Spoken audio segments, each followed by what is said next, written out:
Joint family. रोशनी, अब तेरी शादी की उम्र हो चुकी है, सब तेरे लिए लड़का देख रहे हैं और तू है कि 8-9 बजे बिस्तर से उठ रही है। मम्मी, क्या आप भी सुबह सुबह ज्ञान दे रही हो? सोने तो दो कम से कम। क्या करें, अब तेरी हरकतें ही ऐसी हैं। चल अब बिस्तर छोड़ और मेरे साथ खाना बनाना सीख। ना, मैं नहीं बना रही खाना वाना। आप प्लीज जाइए ना यहाँ से। रोशनी की बातों से निराश होकर निशा वहाँ से चली जाती है। निशा, तुम रोशनी को घर का कामकाज क्यों नहीं सिखाती? अगर यही हाल रहा फिर तो 2 दिन में उसके ससुराल वाले उसे यहाँ छोड़कर चल देंगे। मैं तो बहुत कोशिश करती हूँ उसे घर की जिम्मेदारियाँ सिखाने की, लेकिन वो मेरी सुने तब ना। आप तो जानते ही हैं ना कि वो कितनी जिद्दी है। हमें निशा के लिए एक ऐसा लड़का ढूंढना होगा जिसका भरा पूरा परिवार हो, सास ससुर से लेकर जेठ जेठानी देवर ननद सब हो। यहाँ ना सही, लेकिन शादी के बाद उसे वहाँ अपनी जिम्मेदारियों का एहसास जरूर होगा। कुछ दिनों के बाद रोशनी का परिवार उसके लिए लड़का देखना शुरू कर देता है और एक दिन चिराग नाम का लड़का रोशनी को देखने अपने परिवार के साथ उसके घर पहुँच जाता है। देखिए भाई साहब, मैं पहले ही आपको बता देती हूँ, हमारा परिवार बहुत बड़ा है, इसलिए अगर आपकी लड़की हमारे घर की जिम्मेदारियाँ बिना नान नुकुर के उठा सकती है, तभी हम ये रिश्ता पक्का करेंगे। अरे ये भी कोई बोलने वाली बात है बहन जी। हमारी रोशनी आपके पूरे परिवार को बैठे बैठे खिला सकती है, इतनी जिम्मेदार है मेरी बेटी। अगर ऐसी बात है फिर तो हमें इस रिश्ते से कोई आपत्ति नहीं है।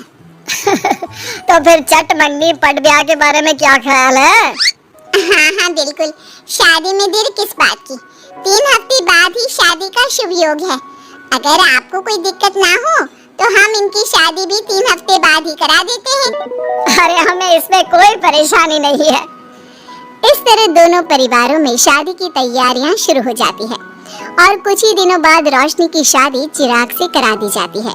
शादी के बाद, बहू इनसे मिलो, ये है तुम्हारी दादी सास, ये बड़ी सास और बड़े ससुर, ये तुम्हारे जेठ, ये जेठानी, ये दोनों तुम्हारे देवर और ये इस परिवार की सबसे छोटी बेटी सिमरन, यानी कि तुम्हारी ननद है।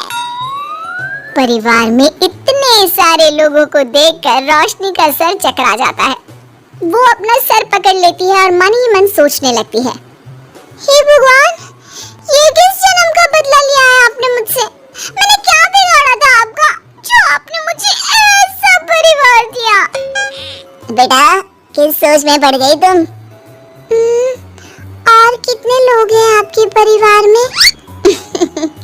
बस हम इतने ही लोग हैं बेटा, ज्यादा लंबा परिवार नहीं है हमारा। अब इससे लंबा और कितना बड़ा परिवार होगा आपका? ये ससुराल कम चिड़ियाघर ज्यादा लग रहा है। कुछ कहा क्या तुमने बेटा? नहीं मम्मी जी, वो मैं बहुत थक गई हूँ, तो क्या अब मैं सोने जा सकती हूँ? हाँ, क्यों नहीं बहू।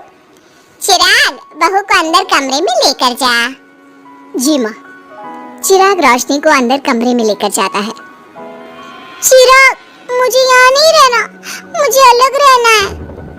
ये तुम क्या बोल रही हो रोशनी? अभी तो आई हो तुम और अभी अलग होने की बात कर रही हो। परिवार वालों को पता चलेगा तो कितने दुखी होंगे वो लोग। मुझे नहीं मतलब किसी से, और इसे तुम परिवार कहते हो? ये परिवार कम कोई गली मोहल्ला ज्यादा लग रहा है। रोशनी, अभी तुम नई हो इस परिवार में, इसलिए शायद तुम्हें ऐसा लग रहा है। कुछ दिन में आदत हो जाएगी तुम्हें। चिराग की बात सुनकर रोशनी अपना सर पकड़ लेती है। आपको समझाना तो दीवार में सर पटकना है। मैं सो रही हूँ, लाइट ऑफ मत करना, मुझे अंधेरे में नींद नहीं आती। इतना बोलकर रोशनी बिस्तर पर लेट जाती है। रोशनी को देखकर चिराग का मुंह खुला का खुला रह जाता है। वो भी पैर पटकते हुए बिस्तर के दूसरे कोने में अपना मुंह मोड़कर सो जाता है। अगले दिन, देवरानी जी, आप उठ भी जाइए, सुबह के 6 बज चुके हैं। सोने दो ना मम्मी, क्यों परेशान कर रही हो? देवरानी जी, मैं आपकी मम्मी नहीं जेठानी हूँ। सुबह सुबह क्या मजाक है मम्मी? इतना कहकर रोशनी अपनी आंखें मसलते हुए उठती है और अपनी जेठानी को देखकर चौंक जाती है। दीदी आप यहाँ? पिछले 1 घंटे से तुम्हें उठा रही हूँ, लेकिन तुम हो कि अब उठ रही हो? लेकिन अभी तो सिर्फ 6 बज रहे हैं, आपने मुझे उठाया क्यों? वो इसलिए क्योंकि आज तुम्हारे इस घर में पहली रसोई है, तो खाना आज तुम्हें ही बनाना होगा ना? क्या? मुझे पूरे मोहल्ले के लिए खाना बनाना पड़ेगा? नहीं रोशनी, तुम्हें पूरे मोहल्ले के लिए नहीं, सिर्फ परिवार के लोगों के लिए ही खाना बनाना है। आपका परिवार किसी मोहल्ले से कम है क्या? कुछ कहा क्या तुमने? हाँ नहीं दीदी, आप चलिए, मैं अभी फ्रेश होकर आती हूँ। आरती वहाँ से चली जाती है, जिसकी थोड़ी देर बाद रोशनी भी रसोई में जाकर मजबूरी में सबके लिए खाना बनाने लगती है। पूरे 2 घंटे मेहनत करने के बाद उसका खाना बनकर तैयार होता है। वाह बहू, खाना तो बड़ा स्वाद बना है। सच में बहू, तुमने भले ही बहुत देर लगाई खाना बनाने में, लेकिन खाना बहुत स्वादिष्ट बना है। आपके हाथों में तो जादू है देवरानी जी। मैं तो कहती हूँ अब से रोज आप ही खाना बनाया कीजिए, क्यों मम्मी जी? हाँ हाँ बेटा, बिल्कुल ठीक कहा तुमने। रोशनी, आज से रोज तुम ही खाना बनाना। ये सुनकर रोशनी चौंक जाती है। खाना खाने के बाद सभी लोग रोशनी को शगुन का नेक देते हैं और फिर अपने अपने रूम में चले जाते हैं। क्या यार रोशनी, इतना टेस्टी खाना बनाना जरूरी था क्या? अब फंस गई ना तू। ये सब माँ पापा की वजह से हो रहा है, उनके कारण मुझे ये सब झेलना पड़ रहा है। रोशनी गुस्से में अपने रूम में जाती है और अपनी माँ को फोन मिलाती है। मम्मी, मैं आपको कभी माफ नहीं करूंगी। आपने जानबूझकर मुझे इतने बड़े परिवार में भेजा है, जहाँ मुझे सांस लेने की भी फुर्सत नहीं है। हमने ये सब इसलिए किया ताकि तू अपनी जिम्मेदारियां निभाना सीखे। अब मायके की तरह ससुराल में भी अपनी जिम्मेदारियों से मुंह मत मोड़ लेना। मुझे नहीं रहना माँ यहाँ। इस घर में जितने लोग हैं, उतने तो हमारे गली मोहल्ले में भी नहीं थे। माँ, मैं आपसे आपकी सारी बातें मानूंगी, पर प्लीज मुझे यहाँ से ले जाइए। बिल्कुल नहीं, अब से वही तेरा सब कुछ है।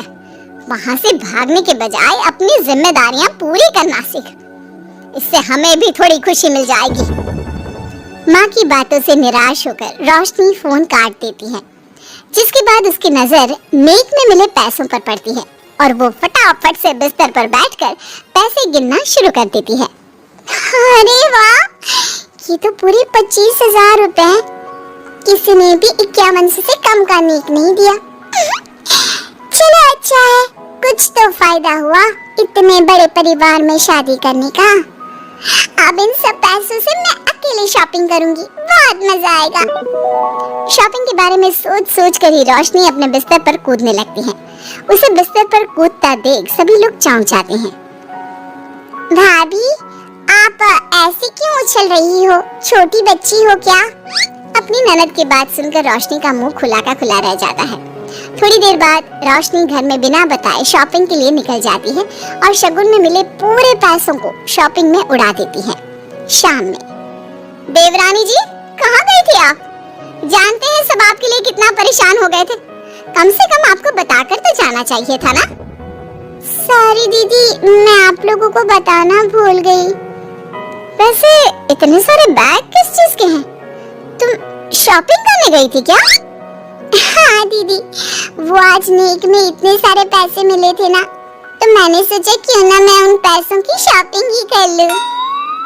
अरे वाह, ये तो बहुत अच्छा सोचा तुमने। मम्मी, पापा, सिमरन, देवर जी, सब बाहर आइए। देखिए रोशनी हम सब के लिए क्या लाई है। रोशनी कुछ समझती उससे पहले ही वहाँ सब लोग आ जाते हैं। क्या हुआ आरती बहू, क्यों चिल्ला रही हो? अरे देखिए ना माँ, रोशनी हमारे लिए शॉपिंग करके आई है। वो देखिए, रोशनी हम सब के लिए कितने कपड़े लेकर आई है। आरती की बात सुनकर रोशनी के पैरों तले जमीन खिसक जाती है। उसके मुंह से एक शब्द तक नहीं निकलता। सच में भाभी, आप कितनी अच्छी हो। बेटा, हम सबके लिए तुझे खरीदारी करने की क्या जरूरत थी? अभी तेरी नई नई शादी हुई है, तुझे अपने लिए लेना चाहिए था ना।